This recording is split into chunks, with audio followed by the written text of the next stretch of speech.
గాంధీజీ కన్నకలను చంద్రబాబు నాయుడు ఆంధ్రప్రదేశ్ రాష్ట్రంలో నెరవేరుస్తున్నారని పేర్కొన్నారు. గుంటూరు నగరంలోని చంద్రమౌళి నగర్లో సిద్ధార్థ గార్డెన్స్ నందు నిర్వహిస్తున్న చేనేత మేళ రాష్ట్ర చేనేత వస్త్ర ప్రదర్శన కార్యక్రమానికి ముఖ్య అతిథులుగా మంత్రి విచ్చేసి ఘనంగా ప్రారంభించారు.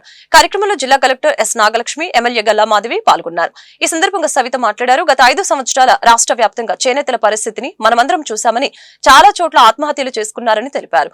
చంద్రబాబు, లోకేష్ చేనేతలకి పూర్వ వైభవాన్ని ఏ విధంగా తేవాలో, ఏం చేస్తే వారి జీవితాలు బాగుపడతాయో అన్న ఆలోచనతో అహర్నిశలు కృషి చేస్తున్నారని చెప్పారు. నేతన్నలకి కావాల్సిన శిక్షణ తరగతుల్ని కూడా ప్రారంభించబోతున్నామని, నేతన్నలు తయారు చేసిన వస్త్రాలను ఎగ్జిబిషన్ల ద్వారా నిర్వహించి వారిని ఆర్థికంగా మెరుగుపరుస్తున్నామని తెలిపారు. రానున్న రోజుల్లో అనేక సిటీలలో, మాల్స్, షాపులలో కూడా నేతన్నలు తయారు చేసిన వాటిని సేల్ కి పెట్టబోతున్నట్లు తెలియజేశారు. నేత బట్టల్ని ధరిస్తే ఆరోగ్యంగా ఉంటారని, నేతన్నల్ని ఆదుకోవాల్సిన బాధ్యత మనందరిపై ఉందని చెప్పారు.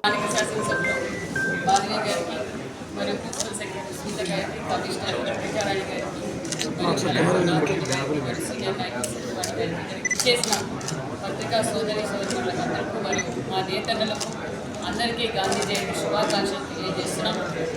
నిజంగా చాలా ఆనందంగా ఉంది. గాంధీ గారు కలిగిన కళలను చంద్రబాబు నాయుడు గారి స్ఫూర్తితో ఈరోజు ఆయన ఆదేశాల మేరకు మేము ఈరోజు ఇక్కడ ఎగ్జిబిషన్ కూడా ఏర్పాటు చేశాం.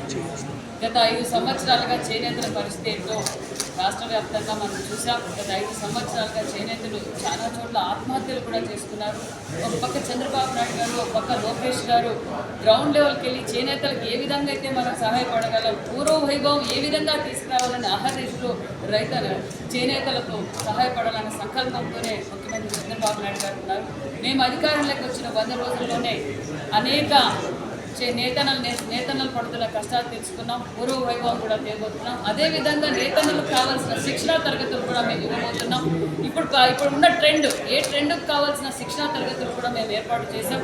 అవసరం అనుకున్న చోట సెల్లర్స్ బయర్స్ మీటింగ్ కూడా దగ్గరలోనే మేము పెట్టబోతున్నాం అనే విషయాన్ని కూడా మీకు తెలియజేస్తున్నాం. అలాగే వాళ్ళు తయారు చేసిన వస్త్రాలను ఎగ్జిబిషన్స్ ఆల్రెడీ మేము విజయవాడలో పెట్టాం, మళ్ళీ ఇప్పుడు గుంటూరులో పెడుతున్నాం. ఇప్పుడే ప్రిన్సిపల్ సెక్రటరీ గారు చెప్పారు, అనేక సిటీస్లో కూడా మేము ఎగ్జిబిషన్స్ పెట్టబోతున్నాం. అదేవిధంగా మాల్స్లో కూడా మేము ఎగ్జిబిషన్స్, షాప్స్లో కూడా మా నేతలను నేసిన చీరలను, వస్త్రాలను కూడా మేము పెట్టబోతున్నాం సేల్స్కి. ఇక్కడ ఏర్పాటు చేసిన విజయవాడలో కావచ్చు, ఇక్కడ కావచ్చు, నేతన్నలు వచ్చిన నేతన్నలకు ఇక్కడ అన్ని సదుపాయాలు, కరెంటు ఫ్రీ, ఉండటానికి ఫ్రీ, భోజనం ఫ్రీ కూడా వసతులు కూడా ఏర్పాటు చేశామనే విషయాన్ని కూడా మీకు అందరికీ తెలియజేస్తాం. ఖచ్చితంగా పూర్వ వైభవం గాంధీ గారు ఏదైతే మనకు సందేశించారో, ఆదేశించారో అది నిజం చేయబోతున్నామన్న విషయాన్ని కూడా మీకు తెలియజేస్తున్నాం. అదేవిధంగా మేము తెలియజేసేది ఒకటే, నేతన్నలందరికీ మన ఎన్డీఏ ప్రభుత్వంలో ఖచ్చితంగా నేతన్నలకు పెద్దపీట వేయబోతున్నామన్న విషయాన్ని కూడా మీకు తెలియజేస్తున్నాం. దయచేసి నేను ప్రజలందరికీ కోరుకునేది ఒకటే, ప్రతి ఒక్కరూ నేతన్న నేసిన వస్త్రాలను ధరించవలసిందిగా కూడా కోరుకుంటున్నాం. ఆరోగ్యానికి మంచిది. అదేవిధంగా నేతన్న